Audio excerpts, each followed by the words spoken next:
A graça e a paz de Cristo seja com todos. Abra sua Bíblia no Salmo 112. Continuaremos de onde paramos semana passada, a partir do verso 4. Salmo 112, a partir do verso 4.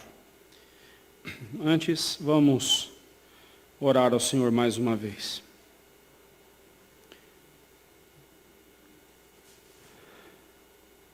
Ó Deus eterno, Deus de toda glória, Deus de toda sabedoria, santidade, poder, majestade, tudo, ó Deus, encontra em Ti o princípio. Tu és o único e verdadeiro Deus, diante do qual a nossa alma se rende, o nosso coração Te exulta e Te louva, Te exalta, por tudo, ó Deus, que o Senhor tem feito em nossas vidas. Em especial agora, Deus, quando também seremos alimentados pela Tua palavra, tal como fomos espiritualmente alimentados pela ceia do Senhor. Fala ao nosso coração agora, quando vamos meditar em Tua palavra, Senhor. Que os nossos ouvidos não ouçam mais nenhuma outra voz, a não ser a Tua, que a nossa mente, o nosso coração esteja cativo, ó Deus, a Ti, e nas Tuas mãos agora, nosso coração se deleite, ouvindo a Tua vontade revelada a nós na Tua palavra. Assim oramos e pedimos em nome de Jesus. Amém. Como eu vi com você semana passada, os que estiveram aqui, neste salmo nós vemos as obras do Senhor na vida do seu servo, na vida daqueles que são servos dele. Nós vimos algumas características. Este salmo faz parte daquele grupo de salmos que vai até o Salmo 117, conhecido como Salmos de Aleluia. É o penúltimo grupo de salmos de Aleluia no livro dos Salmos. E a característica principal do Salmo de Aleluia é a palavra Aleluia.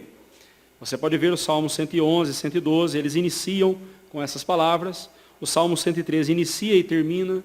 O Salmo 115 termina, o 116 também termina com a palavra Aleluia.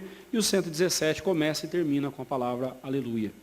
Por isso, então, esses salmos são salmos de Aleluia, e o significado da palavra Aleluia é louvado seja Deus. Por esse motivo, não use essa palavra de qualquer jeito, não use essa palavra como se fosse um cacuete ou um jargão popular. Quando você usa a palavra Aleluia, expressando algum espanto ou alegria por alguma coisa, se você não estiver pensando em glorificar a Deus usando essa palavra, você está quebrando o terceiro mandamento, você está usando o nome de Deus em vão. Não quebre o mandamento do Senhor dessa forma. Mas, como eu mostrei para você semana passada, no Salmo 112, no versículo 1, nós vimos que as obras do Senhor na vida dos seus servos são vistas na felicidade do seu servo, na felicidade do justo. No versículo 1, começa dizendo, bem-aventurado, aleluia, bem-aventurado o homem que teme ao Senhor e se compraz nos seus mandamentos. Falei com você que o princípio da nossa felicidade, a fonte da nossa sabedoria é o temor a Deus. E um coração verdadeiramente feliz é um coração que é obediente à palavra do Senhor. Um coração que tem prazer na lei do Senhor, que olha para os mandamentos não como penosos, mas olham para os mandamentos, como disse o apóstolo João, como algo deleitoso para o nosso coração. Se comprazer nos mandamentos do Senhor significa isso, se deleitar na palavra de Deus e olhar para os mandamentos como não algo que esteja tolhindo a nossa liberdade, mas algo que nos protege de cairmos em ciladas e em abismos profundos. A lei do Senhor é esse limite de proteção para nós. É assim que Deus trata conosco. E nós devemos obedecer e ter prazer nos mandamentos do Senhor. Também mostrei para você que no versículo 2 e 3, a outra área da vida do servo de Deus, em que as obras de Deus são vistas, é na sua família, na família do justo. E aí nós vimos no verso 2 e 3, Deus abençoando, diz o verso 2, que Deus abençoa a descendência do justo de forma que ela será conhecida como poderosa, ou seja, a descendência do justo jamais será escrava.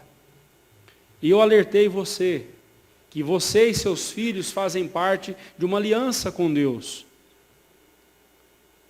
E havia um senhor sobre nós chamado pecado, e o pecado nos escravizava, e Deus nos libertou, e quando Ele fez essa aliança conosco, e nessa aliança Ele nos salvou, então nós vemos que fomos libertados para Deus.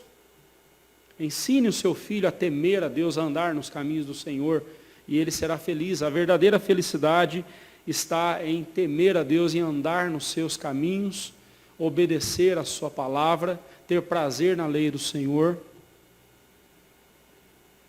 E então, mostrei também que Deus é quem abençoa e faz o servo dele ser próspero e rico.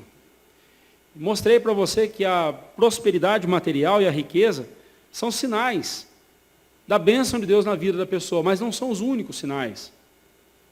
Se muitos hoje em dia estão ensinando de forma errada a prosperidade, o que é ser próspero, e muitos estão abusando e usando de forma equivocada os textos bíblicos, e de má fé mesmo, podemos dizer assim, para extorquir os outros gananciosos que vão atrás deles. Pregadores que estão mentindo, iludindo o povo com campanhas onde as pessoas têm que derramar rios de dinheiro ali para serem abençoadas. Serei muito franco com você, eu não tenho pena das pessoas que lá estão. Tadinho, mas eles estão lá enganados. Não, irmãos, eles estão lá motivados pela ganância do coração deles. Leia 2 Timóteo, no capítulo 4, verso 3. O apóstolo Paulo fala que no fim dos tempos, muitos sentiriam coceira no ouvido, como que sentindo coceira no ouvido, e cercar-se-ão de mestres segundo as suas próprias cobiças. Se são enganados por esses mentirosos, esses lobos vorazes, é porque também são lobos vorazes, querendo ficar ricos, de forma fácil, de forma supersticiosa. Ali, é lobo devorando lobo. Porque quem quer seguir ao Senhor, pouco está se importando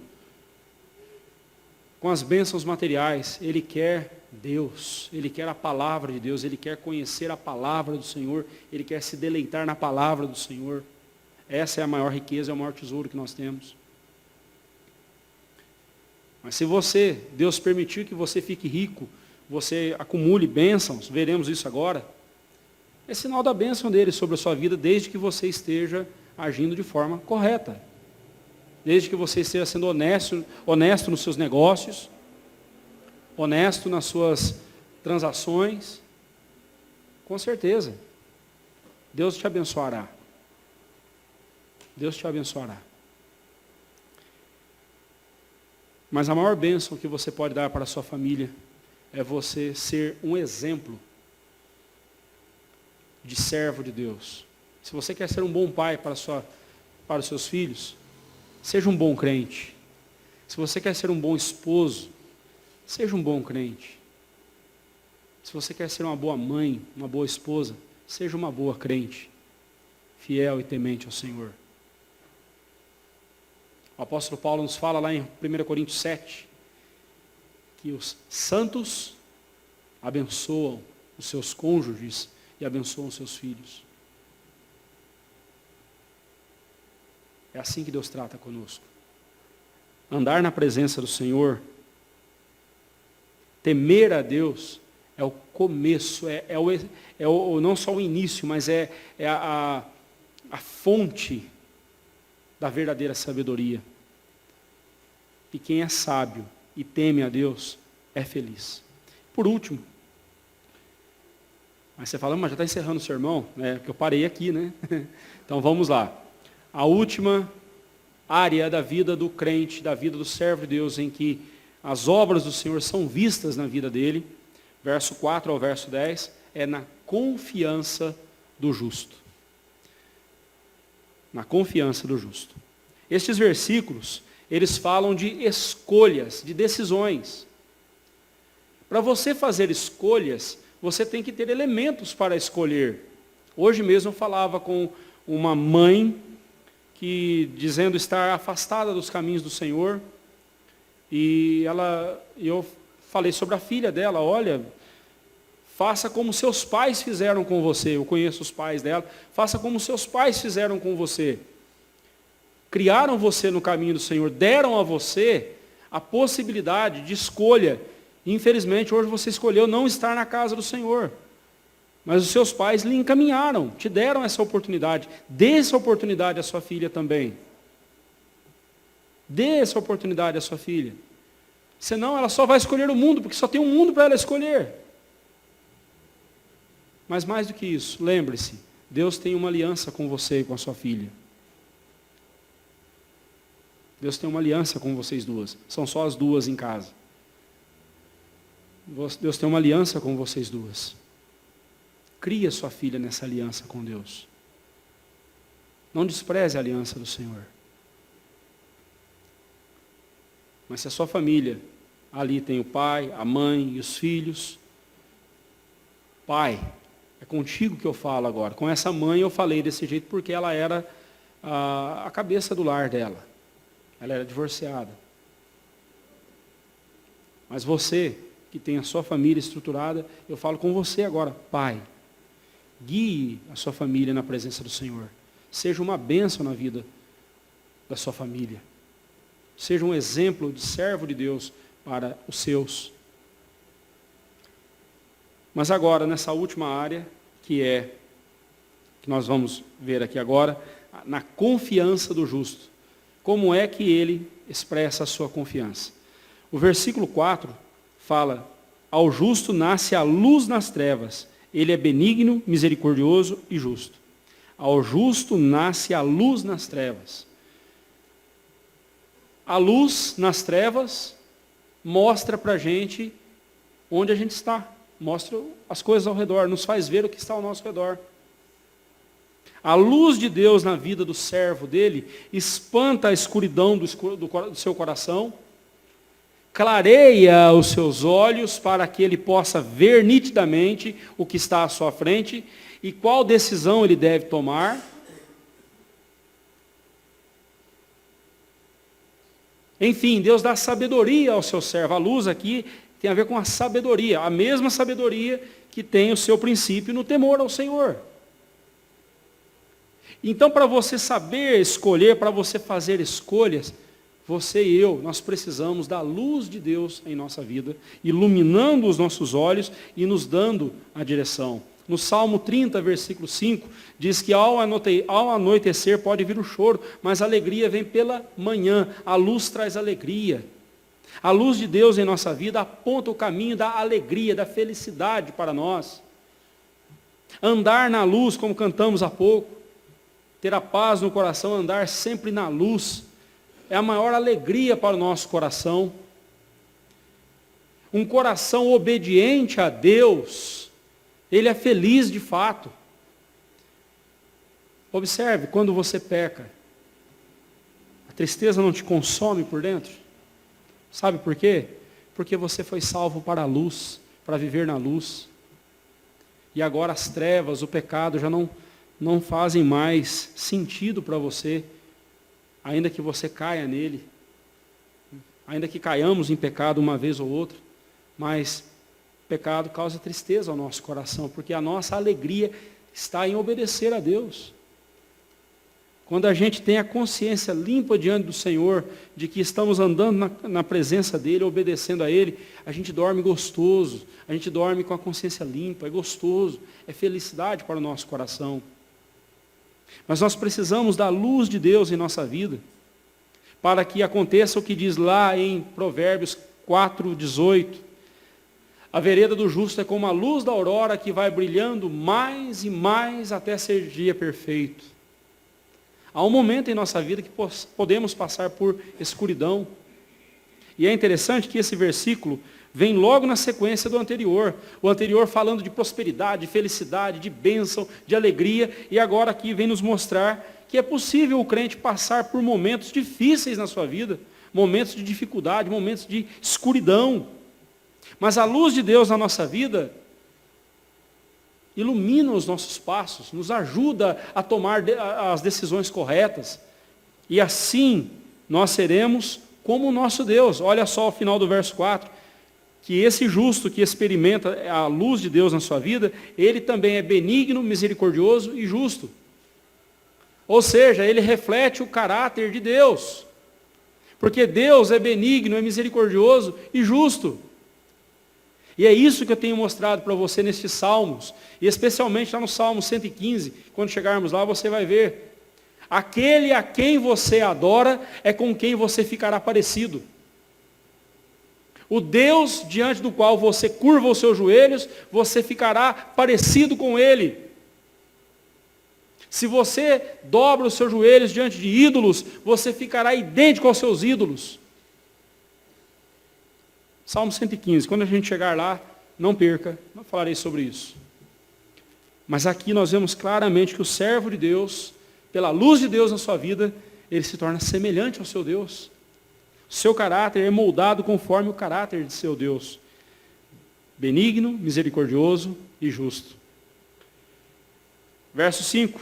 Ditoso é o homem que se compadece e empresta. Ele defenderá a sua causa em juízo. A tradução desse versículo aqui, infelizmente, não ficou muito boa. Quando a gente faz uma tradução literal, uma tradução mais apropriada desse texto, ele ficaria dessa forma.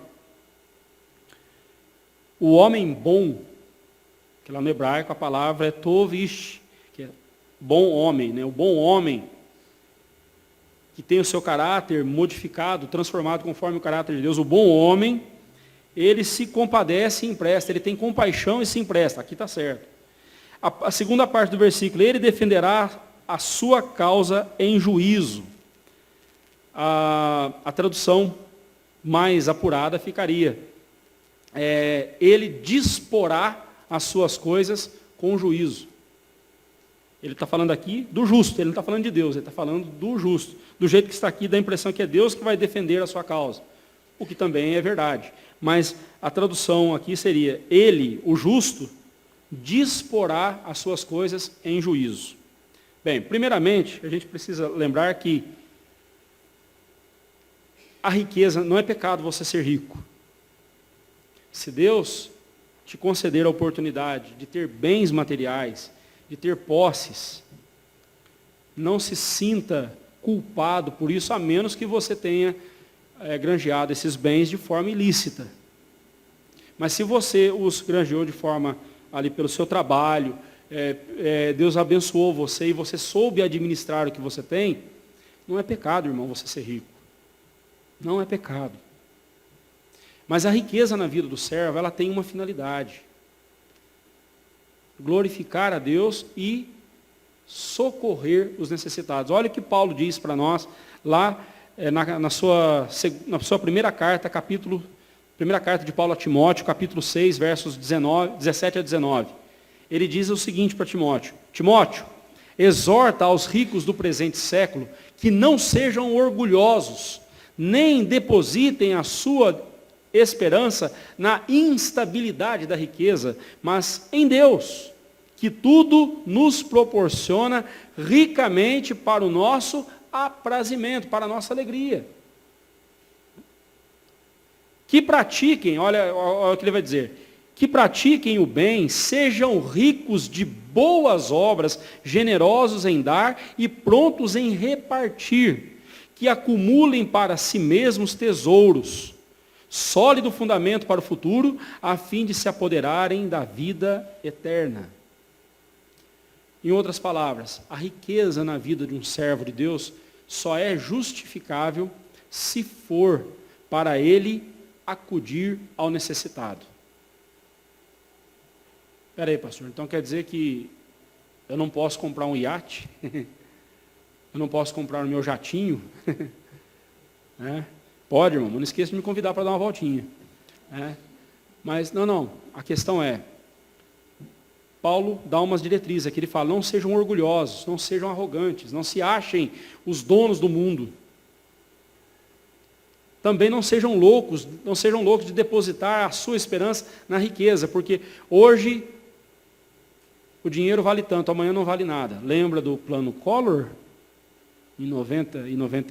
lá na década de 90, lembra daquela desgraça chamada Plano Collor?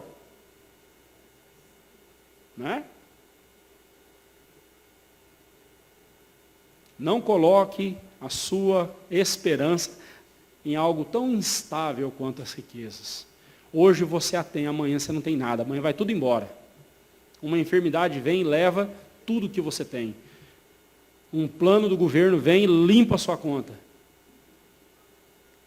Não confie na instabilidade da riqueza, mas confie em Deus. Por quê? Porque tudo Ele nos proporciona ricamente, ou seja, Deus nos dá tudo que precisamos de forma rica, ricamente, é um advérbio de modo, ricamente, de forma rica, abundante. Deus não deixa nada faltar para nós. Se algo não está batendo nas nossas contas, é porque nós não estamos fazendo a matemática correta. Deus não erra na matemática, quem está errando é a gente. Vamos lá. Paulo disse que Deus nos dá para o nosso aprazimento. Lá em Provérbios, a Bíblia diz, a bênção do Senhor enriquece, e com ela Ele não traz desgosto. Se alguém fica rico, mas perde a felicidade, perde a alegria, perde a tranquilidade, ou seja, trouxe desgosto para a sua vida, então não foi bênção de Deus que ele recebeu. Ou ele não está sabendo usar a bênção de Deus na sua vida.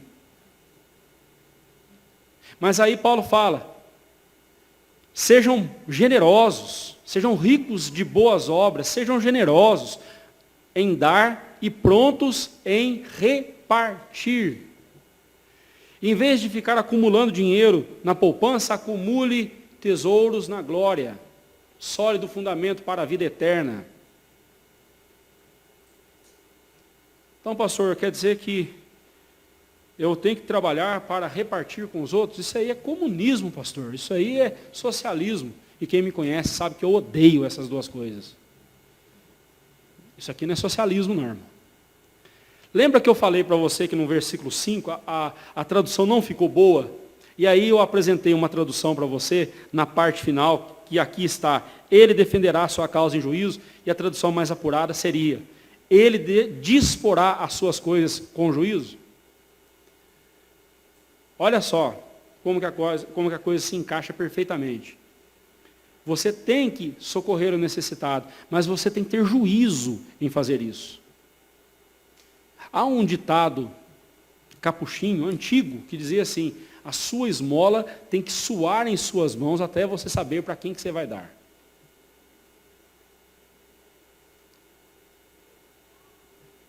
Volta e meia para um na porta dessa igreja pedindo passagem, né? Dinheiro para completar a passagem. Hoje mesmo passou um que tinha mais álcool nele do que no carro.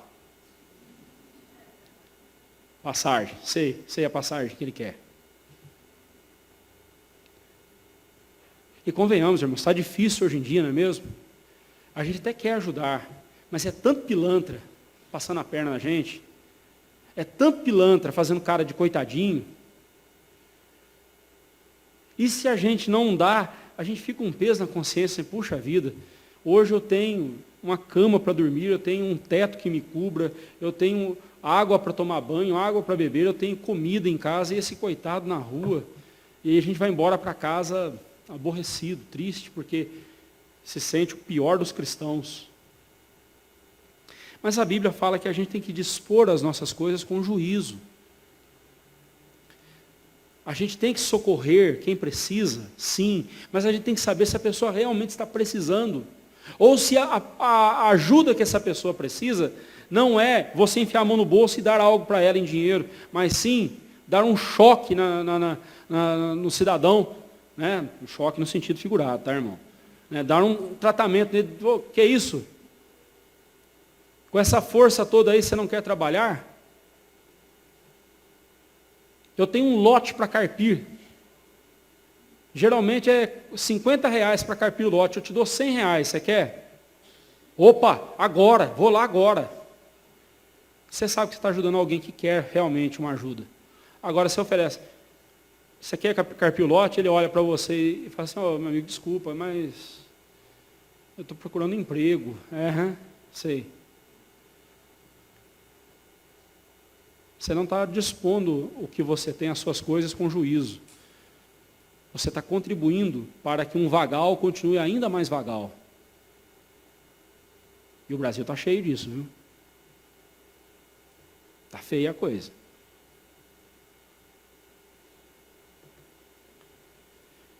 Aqui fica claro que o servo de Deus deve ser prudente em relação às suas posses, tanto não sendo ganancioso e avarento, quanto também não sendo esbanjador, mesmo sob o pretexto de ser um piedoso. Não, eu estou fazendo isso por piedade, estou fazendo isso porque eu sou crente, Deus tem me abençoado, eu quero ajudar o outro. Mas a ajuda que você vai dar para ele vai comprar droga ou ele vai comprar bebida. Ele não vai comprar o leite que o filhinho dele está precisando.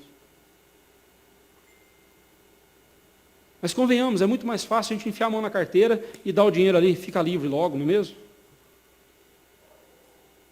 Se você estiver fazendo isso, não importa se você é rico ou pobre, eu quero dizer que se você estiver fazendo isso, você está pecando, porque você não está dispondo das suas coisas com sabedoria.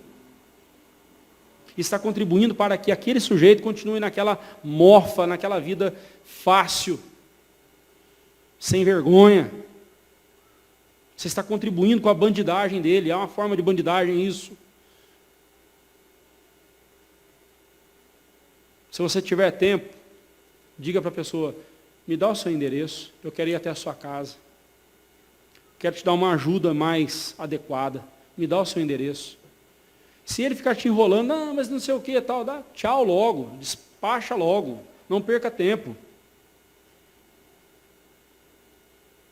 Mas se ele disser, não, eu te dou o meu endereço, por favor, vai sim, preciso da sua ajuda, você der o endereço, você vai lá, não vá sozinho, vá com outra pessoa, visite, veja, conheça a realidade.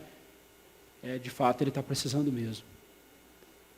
Vai no mercado, compra o que ele precisa, ajude, faça o que for preciso, tem a junta diaconal, a igreja está aqui, no que for possível para nós ajudaremos. Mas a coisa não pode ser de qualquer jeito, irmãos, tem que ter critério.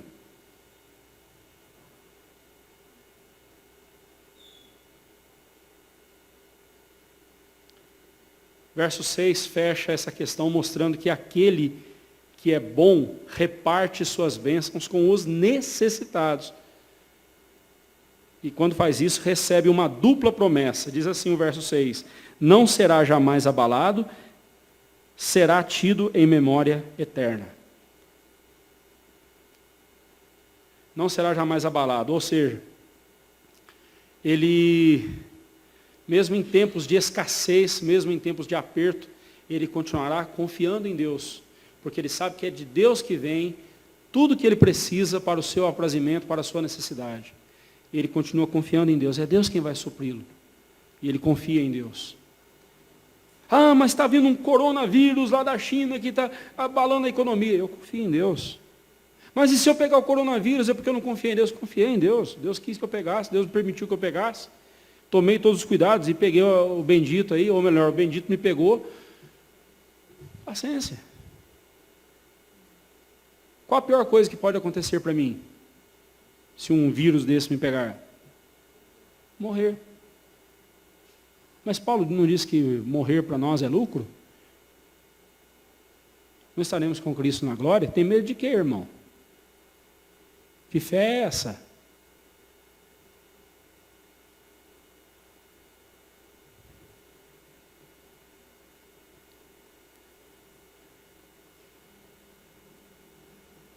Será tido em memória eterna. Qual a memória eterna? Quem é o único que tem memória eterna? Deus. Ser tido em memória eterna significa nunca ser esquecido por Deus. Deus nunca vai esquecer daquele que socorreu um necessitado.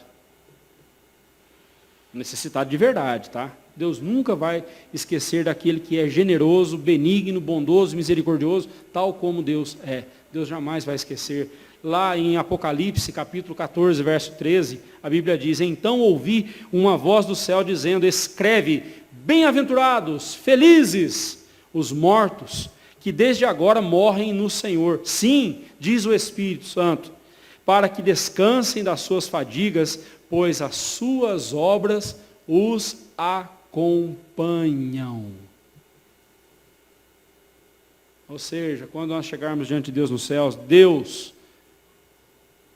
levará em conta cada uma das obras que fizemos.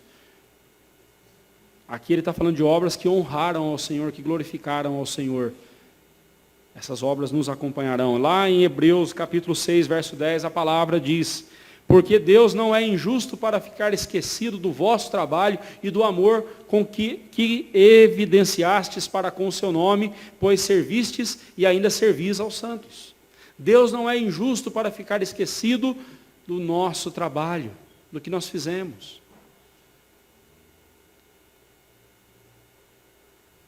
Estaremos eternamente na memória de Deus. Deus nunca se esquecerá de nós. E também, quando o nosso nome for lembrado, será lembrado para a glória do Senhor. E aqui eu quero pedir licença aos irmãos para contar uma história. Eu acho que eu talvez já contei, já estou me segurando para não me emocionar aqui. Se eu me emocionar, me desculpem, mas é uma história que marcou muito a minha vida. Em 98, minha esposa e eu morávamos em Santa Rita do Passa Quatro, aqui no interior de São Paulo. Lá eu pastoreava a igreja presbiteriana de Santa Rita do Passa Quatro, ainda era uma congregação. E lá naquela cidade havia, não sei se ainda há, um sanatório que depois foi transformado em hospital psiquiátrico. E eu lembro que meu pai e minha mãe passaram um mês conosco lá em Santa Rita do Passa Quatro. Aí o papai falou para mim: "Seu Olivar, você sabia que aqui nesse sanatório, nesse hospital psiquiátrico, a gente tem um primo?" "Sério, papai?" "É, o Ezequias." "É, pai, não, eu nem conheço o Ezequias. Se eu encontrar com ele na rua, nem vou conhecê-lo." Mas será que não teria como eu lá visitá-lo?" E essa conversa ficou assim. Um dia o meu pai teve um mal-estar, eu levei ele no pronto-socorro, e bem na hora que ele estava lá no pronto-socorro, chega uma ambulância do hospital psiquiátrico e vem o Ezequias, sendo trazido também por um funcionário lá do hospital, requerendo alguns cuidados médicos, né? E aí entra o Ezequias, né, como uma pessoa que tem distúrbios na questão psiquiátrica, ele fechado ali em si mesmo e tal. Aí meu pai olhou: "Olivar, aquele ali é o Ezequias, do Bastião Correia", é o nome do pai dele. "É, pai, é." Chega lá nele." Aí falamos com o funcionário: "Não, se aproxima aqui e tal." Aí o papai chegou no Ezequias e disse: "Ô Ezequias, está lembrado de mim?" "Quem é você?" Aquele jeito cortado de falar, né? "Eu sou Zué." Josué é o nome dele, mas lá em Minas ele é chamado de Zué. "Eu sou o Zué do Zeneco." Zeneco era meu avô. Ezequias olhou para ele assim: "Dá um cigarro." Estava nem aí para o Zeneco, para o Zué, estava nem aí, né?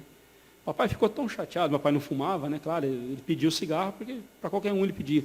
Aí meu pai saiu triste, veio assim chateado, virou as costas e virou para mim assim: "Não me reconheceu, Olivar?"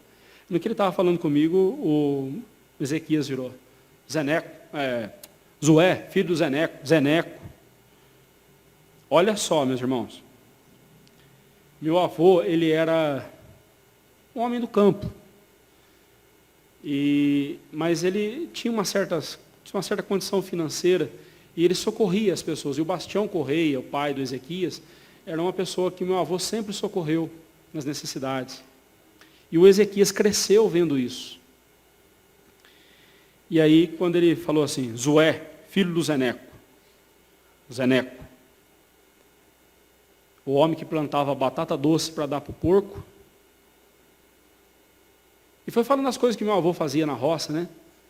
E aí, no meio dessas coisas simples, ele falou assim: "Zeneco", e bateu a mão no peito: "Zeneco, o homem que tinha o Evangelho de Deus no coração." Irmãos, uma pessoa em juízo perfeito falar isso já é bonito. Uma pessoa no estado dele, que não ligava uma coisa com outra, a lembrança que ele tinha do meu avô, entre tantas coisas banais, a forma como meu avô cuidava das suas criações, entre tantas coisas banais, o que ele lembrou foi que o meu avô era o homem que guardava o Evangelho de Deus no seu coração. Só o senhor conheceu o meu avô, não conheceu? Chegou a conhecer o meu avô? Já conheceu o filho dele, o Nequinho, né? O avô não. Avô Zeneco, o avô Zeneco. A lembrança que eu tenho do meu avô é exatamente essa, o homem que tinha o Evangelho de Deus no coração. Eu não imaginaria uma epígrafe numa lápide que fosse tão bela quanto essa. Dita por um dito louco.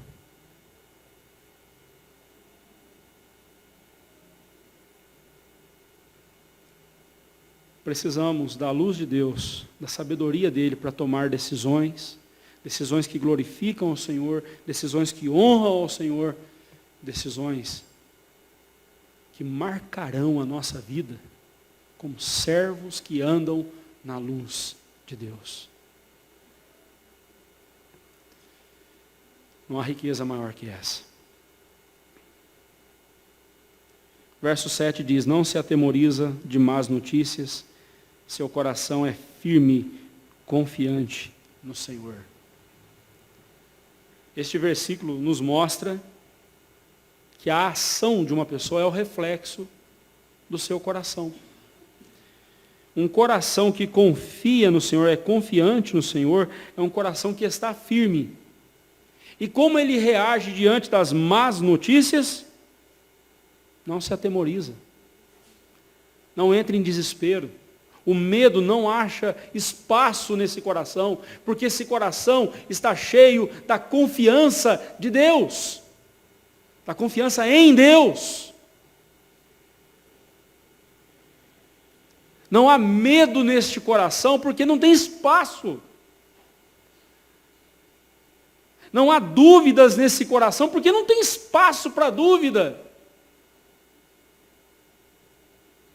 E quando a dúvida, quando o medo vem e tenta causar-lhe temor e tristeza, ele sabe muito bem em quem ele confia em Deus.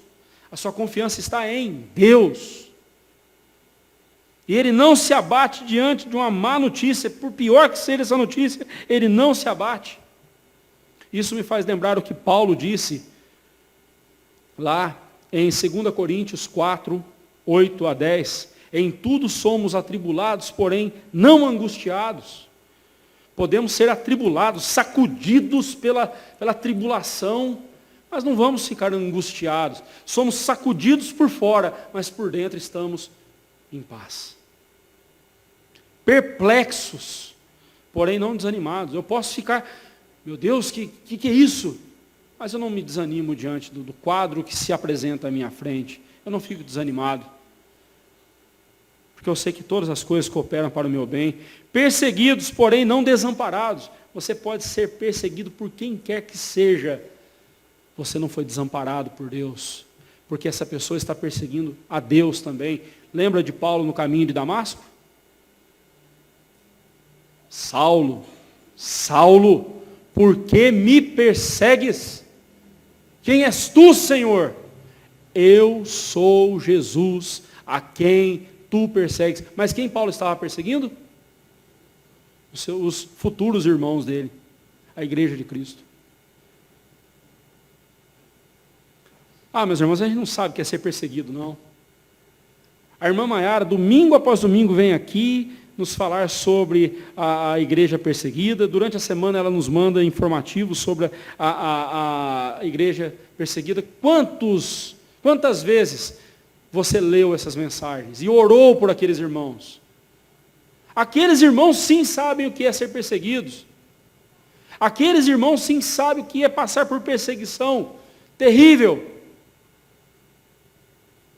Mas o verdadeiro crente, ele não está desamparado. Ele não está sozinho na perseguição. Paulo continua, abatidos, porém não destruídos. Há um momento na nossa vida que a gente fica abatido, a gente fica derrubado, né, para baixo, né? Triste, abatido. Mas não me destruíram, não. Destruído, não.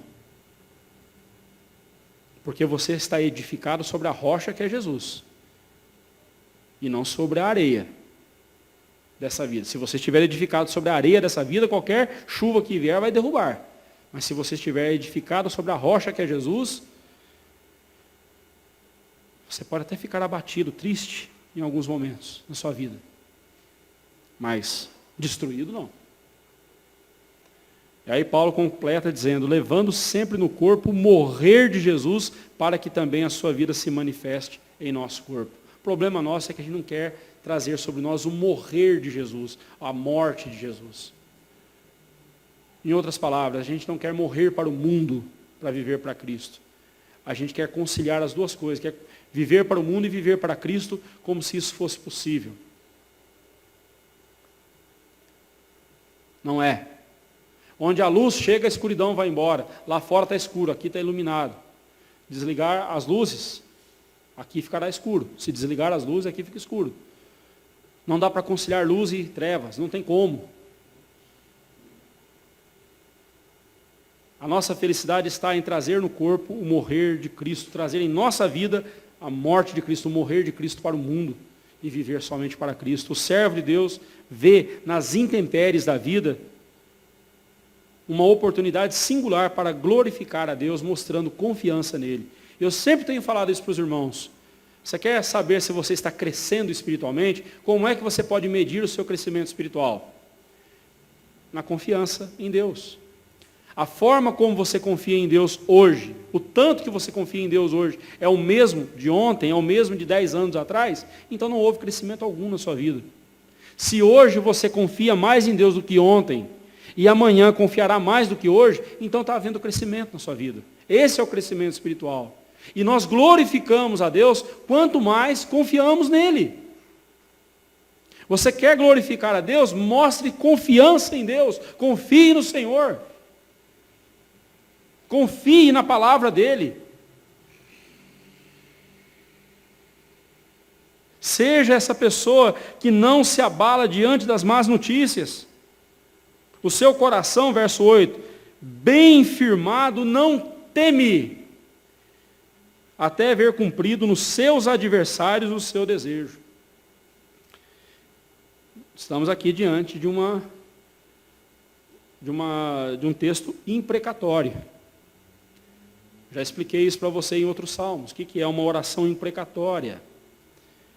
É quando o servo de Deus está diante de uma situação e ele confia em Deus para fazer justiça por ele sobre aqueles que estão fazendo mal. Então tem um inimigo perseguindo, esse servo de Deus não sai com as próprias mãos fazendo justiça. Pelo contrário, ele confia em Deus. Ele põe nas mãos de Deus.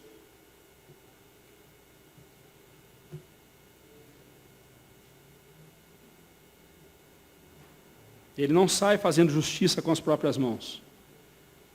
Ele confia na justiça de Deus. Deus vai julgar a sua causa.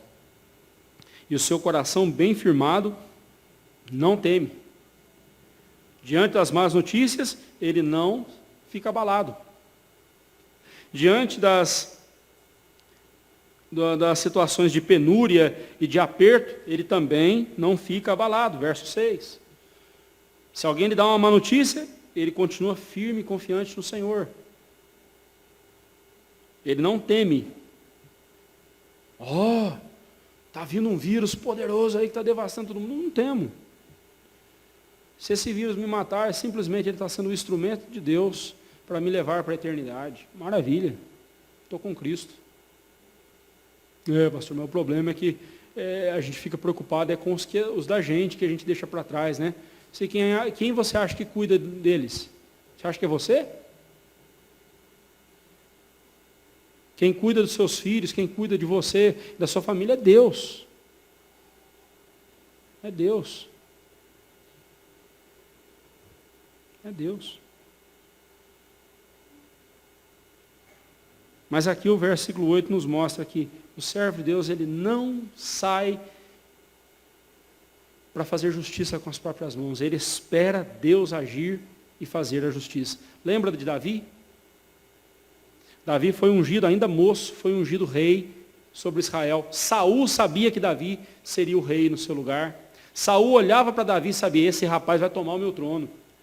Mas nada podia mudar esse fato. Ia chegar a hora de Davi ser o rei e se assentar no trono de Israel. Mas Saul começou a perseguir Davi, tentando matar Davi várias vezes, não conseguiu. Davi teve a oportunidade várias vezes de matar Saul e não fez. Por quê? Se eu vou sentar no trono, o trono de Israel é meu, mas quem vai me colocar lá é Deus. No tempo dele, na hora dele, do jeito dele. Eu não vou antecipar, eu não vou matar Saul, antecipar as coisas. Na hora certa, Deus vai me colocar lá. E foi assim que aconteceu. Espera em Deus. O verso 9 é um resumo do que foi dito nos versos 4 a 8. Né? Distribui, dá aos pobres, a sua justiça permanece para sempre e o seu poder se exaltará em glória. É um resumo do que já foi dito. Aquele que teme ao Senhor, ele tem compaixão, dá aos pobres, socorre o necessitado. A sua justiça permanece para sempre, porque Deus é a sua justiça. E o seu poder se exaltará em glória, ou seja, é a glória de Deus que é a recompensa dos servos de Deus. A glória eterna é a nossa recompensa. Por fim, o verso 10 aponta para o fato de que o ímpio não entende a matemática de Deus. A matemática de Deus não faz sentido para o ímpio.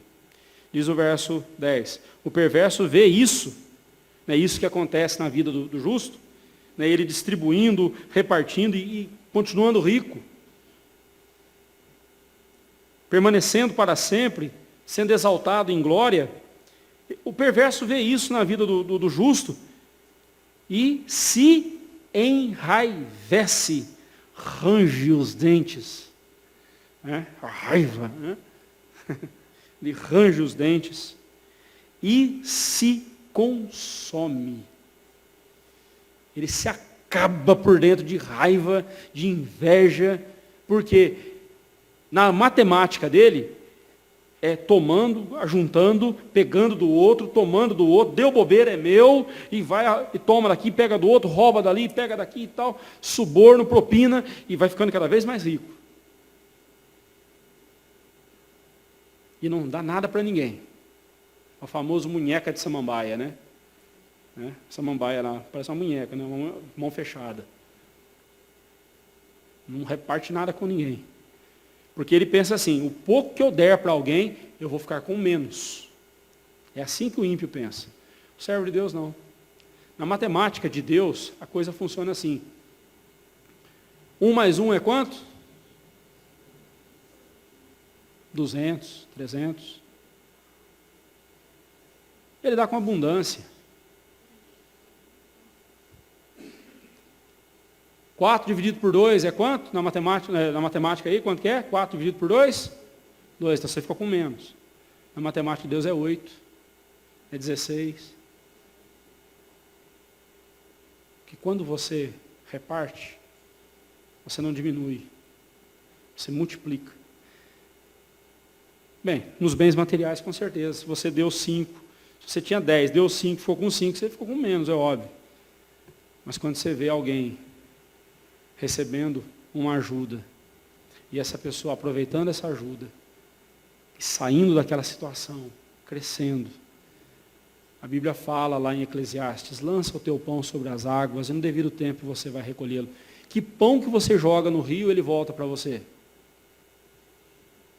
Se você jogar algo no rio, vai embora, tchau, nunca mais volta. Mas ali o escritor diz, aquilo que você lança por obediência a Deus, uma hora Deus traz de volta para você. E vem muito mais. É a lei da semeadura. E falando de lei da semeadura, o que se planta é o que se colhe. Se você planta milho, você não vai colher feijão, você vai colher milho. Se você planta um grãozinho de milho, você não vai colher só um grãozinho de milho, você vai colher várias espigas e vários grãos. O que você planta é o que você colhe. O ímpio planta para si ódio, inveja, raiva. Que um coração assim colhe? Mas aquele que planta generosidade, misericórdia, graça, colherá muito mais de tudo isso na sua vida. A bem da verdade, é porque ele já foi, ele já recebeu tudo isso. Ele não está dando algo que ele não tem, ele está dando algo que ele já recebeu de Deus. Ele já recebeu da misericórdia, da graça, da bondade, da abundância de Deus. Por isso ele está repartindo. É assim que a palavra de Deus nos mostra, e é assim que devemos agir. Cuide do seu coração. A única forma de fazer isso é colocando sua confiança totalmente em Deus. Ninguém pode cuidar melhor do seu coração do que Deus. Só Deus. Aqueles que confiam no Senhor Deus jamais serão decepcionados e ficarão frustrados. Jamais. Você pode se decepcionar comigo. Eu já decepcionei. Tenho certeza que alguns aqui já, ou se não muitos, já decepcionei. Mas Deus jamais vai nos decepcionar. Deus não decepciona aqueles que nele confiam. Os desejos dos ímpios são totalmente carnais e imateriais, e por isso mesmo os seus corações serão desapontados, envergonhados. E por isso mesmo, quando os desejos deles perecerem, a alegria deles também vai embora. O servo de Deus jamais será abalado, desapontado e abandonado por Deus. O fato de perversos se oporem aos justos, como disse João Calvino, é um bom sinal, pois indica que você está no caminho certo. Aqueles que se opuserem a você, eles são um indicador se você está ou não no caminho certo. Quem está se opondo a você hoje? Observe quem está tirando pedras em você. Ou quem está apontando os seus erros.